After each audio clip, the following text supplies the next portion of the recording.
বাংলাদেশের সর্বশেষ গুরুত্বপূর্ণ আপডেট সংবাদে আপনাকে স্বাগত। শুরুতেই সংবাদ শিরোনাম, পরে বিস্তারিত।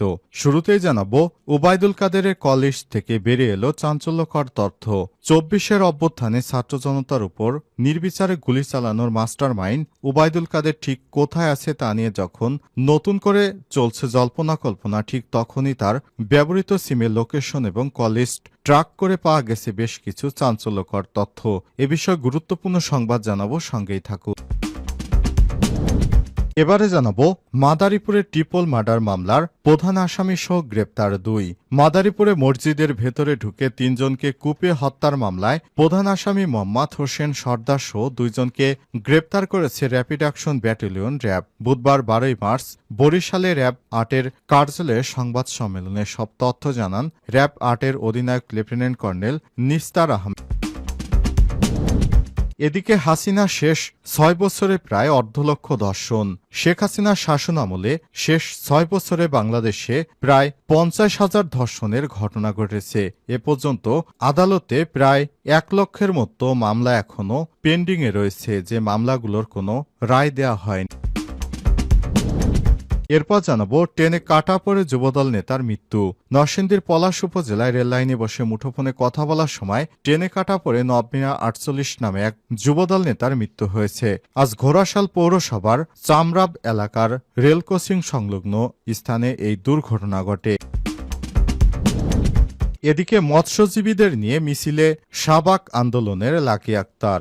জেলেদের ভাষায় জলমহল নীতিমালা লঙ্ঘন করে বাওর ইজারা দেওয়ার প্রতিবাদে বুধবার ১২ মার্চ বিক্ষোভ কর্মসূচি পালন করছেন বাংলাদেশ বাওর মৎস্যজীবী আন্দোলন। এ সময় মিছিলের সামনের সারিতে দেখা যায় সাবেক ছাত্র ইউনিয়ন নেত্রী ও শাহবাগ গণজাগরণ মঞ্চের অন্যতম সংগঠক স্লোগান কন্যা খ্যাত লাকি আক্তারকে। এবং সর্বশেষ জানাবো, অবশেষে স্থগিত কেরু অ্যান্ড কোম্পানির আলোচিত সিবিএ নির্বাচন। অবশেষে স্থগিত করা হলো কেরু অ্যান্ড কোম্পানি কেরু চিনিকলের সিবিএ নির্বাচন।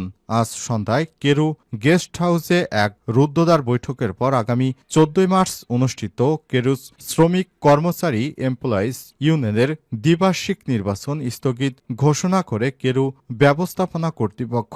প্রিয় দর্শক, এতক্ষণ শুনছিলেন সংবাদ শিরোনাম, এবারে বিস্তারিত। তবে তার আগে বন্ধুরা, অনুরোধ থাকবে সংবাদটিতে একটি লাইক দিন। এই চ্যানেলে আপনি নতুন হয়ে থাকলে আমাদের সংবাদটি দেখতে দেখতে চ্যানেলটি সাবস্ক্রাইব করে রাখুন। কমেন্ট করে বন্ধুরা আপনার মূল্যবান মতামত জানিয়ে দিন। আপনি বিশ্বের কোন দেশ থেকে বা বাংলাদেশের কোন স্থান থেকে আমাদের সংবাদটি দেখছেন এবং শুনছেন। এবারে বিস্তারিত। ট্রেনে কাটা পড়ে যুবদল নেতার মৃত্যু। নরসিংদীর পলাশ উপজেলায় রেললাইনে বসে মুঠোফোনে কথা বলার সময় ট্রেনে কাটা পড়ে নবমিয়া ৪৮ নামে এক যুবদল নেতার মৃত্যু হয়েছে। মঙ্গলবার ১১ মার্চ বিকেলে ঘোড়াশাল পৌরসভার চামরাব এলাকার রেল ক্রসিং সংলগ্ন স্থানে এই দুর্ঘটনা ঘটে। নিহত নবমিয়া নরসিংদী সদর উপজেলার মেহেরপাড়া ইউনিয়নের দক্ষিণ চৌয়া গ্রামের বাসিন্দা এবং একই ইউনিয়ন যুবদলের সাংগঠনিক সম্পাদক ছিলেন। রেলওয়ে পুলিশ ও কয়েকজন স্থানীয় বাসিন্দা সূত্র থেকে জানা গেছে, বিকেলে ঘোড়াশালের চামরাব রেল ক্রসিং সংলগ্ন এলাকায় রেল লাইনে বসে মুঠোফোনে কথা বলছিলেন তিনি। এ সময় কিশোরগঞ্জ থেকে ছেড়ে আসা আন্তনগর ১১ সিন্ধুর ট্রেনটি ঢাকার দিকে যাচ্ছিল। ওই ট্রেনে কাটা পড়ে নব। পরে স্থানীয় লোকজন ঘটনাস্থলে যায় এবং তার মানিব্যাগের ভেতর থেকে তার জাতীয় পরিচয়পত্র খুঁজে পাওয়া যায়। পরে নবের স্বজনদের খবর দিলে তারা ঘটনাস্থলে গিয়ে মরদেহের বিভিন্ন অংশ বাড়িতে নিয়ে আসেন। প্রত্যক্ষদর্শীদের ভাষ্য অনুযায়ী নরসিংদী রেলওয়ে পুলিশ ফাঁড়ি ইনচার্জ জহুরুল ইসলাম জানান, রেল লাইনে বসে মুঠোফোনে কথা বলছিলেন এক ব্যক্তি। ট্রেনটি খুব কাছাকাছি চলে আসার পর তিনি বিষয়টি খেয়াল করেন। হতবিহ্বল হয়ে পড়েন। কি করবেন তখন বুঝতে না পেরে তিনি রেল লাইনের উপর শুয়ে পড়েন। এর মধ্যেই তার শরীর ছিন্ন বিচ্ছিন্ন হয়ে পড়ে। ওবায়দুল কাদেরের কলেজ থেকে বেরিয়ে এলো চাঞ্চল্যকর তথ্য। ২৪-এর অভ্যুত্থানে ছাত্র জনতার উপর নির্বিচারে গুলি চালানোর মাস্টার মাইন্ড ওবায়দুল কাদের ঠিক কোথায় আছেন তা নিয়ে যখন নতুন করে চলছে জল্পনা কল্পনা, ঠিক তখনই তার ব্যবহৃত সিমের লোকেশন ও কলেজ ট্রাক করে পাওয়া গেল কিছু চাঞ্চল্যকর তথ্য। ক্ষমতায় থাকাকালীন বিলাসী ও শৌখিন এই নেতার সঙ্গে বিভিন্ন নায়িকা ও মডেলের ছবি সামাজিক যোগাযোগ মাধ্যমে ভাইরাল হওয়া ছিল নিয়মিত ঘটনা। অনেক নায়িকার সঙ্গে তার ঘনিষ্ঠতা নিয়ে ব্যাপক গুঞ্জন ছিল সামাজিক যোগাযোগ মাধ্যমে। অবশ্য প্রকাশ্যে সেগুলো নিয়ে কেউ কথা বলার সাহস করত না, কিন্তু ক্ষমতাচ্যুত হওয়ার পর থেকেই একের পর এক চাঞ্চল্যকর তথ্য বেরিয়ে আসতে থাকে সাবেক সড়ক যোগাযোগ ও সেতুমন্ত্রীকে নিয়ে। সর্বশেষ গেল 5ই অগস্ট দুপুর 2:42 ওবায়দুল কাদেরের ব্যক্তিগত ফোন নম্বরটি ফোন ট্র্যাক লোকেশন ছিল মোহাম্মদপুর।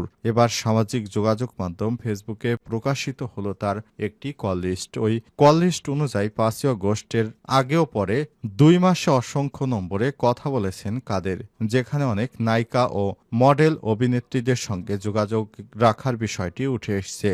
ওই কল লিস্ট অনুযায়ী নায়িকা কেয়া, মিস বাংলাদেশ ফারজানা, অ্যাঞ্জেনা, এলিন শো মডেল নায়িকারা যেমন আছেন তেমনি ফোন দিয়েছেন ময়মনসিংহের নেত্রী কবিতাকেও। ওবায়দুল কাদেরের 5ই অগস্ট আগের এবং পরবর্তী কল লিস্টগুলো সিডিআর কপির আংশিক প্রকাশ করে সাংবাদিক জাওয়ার নির্ঝর। তবে এ নিয়ে সিডিআর কপি বের করেছে সাংবাদিক মনোয়ার আলম নির্ঝর।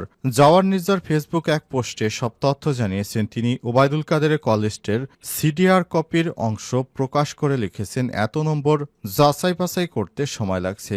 নম্বরগুলো ট্রু কলার সহ বিভিন্ন মাধ্যমে যাচাই বাছাই করা হচ্ছে, সেগুলোর মনোয়ার আলম করছেন।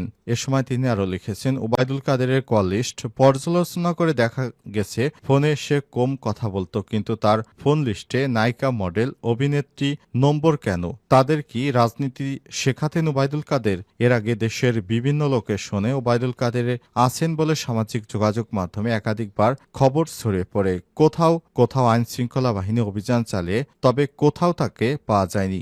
গুঞ্জন আছে অন্যান্য নেতাদের মতো দেশ ছেড়ে পালিয়েছেন ওবায়দুল কাদের, তিনি ভারতে আছেন। তবে সম্প্রতি সামাজিক যোগাযোগ মাধ্যমে ওবায়দুল কাদেরের ব্যবহৃত সিমের লোকেশন এবং কল লিস্ট ভাইরাল হয়েছে, তবে ওই কল লিস্টের সত্যতা নিশ্চিত করা যায়নি। ভাইরাল ওই তালিকায় দেখা যায় সর্বশেষ 5ই অগস্ট এর দিন দুপুর 2:42 তার ফোন ট্রাক লোকেশন ছিল রাজধানীর মোহাম্মদপুরে স্যার সৈয়দ রোড 47/26 সর্বশেষ অবস্থান পাওয়া যায় ওবায়দুল কাদেরের ফোন নাম্বারের লোকেশন।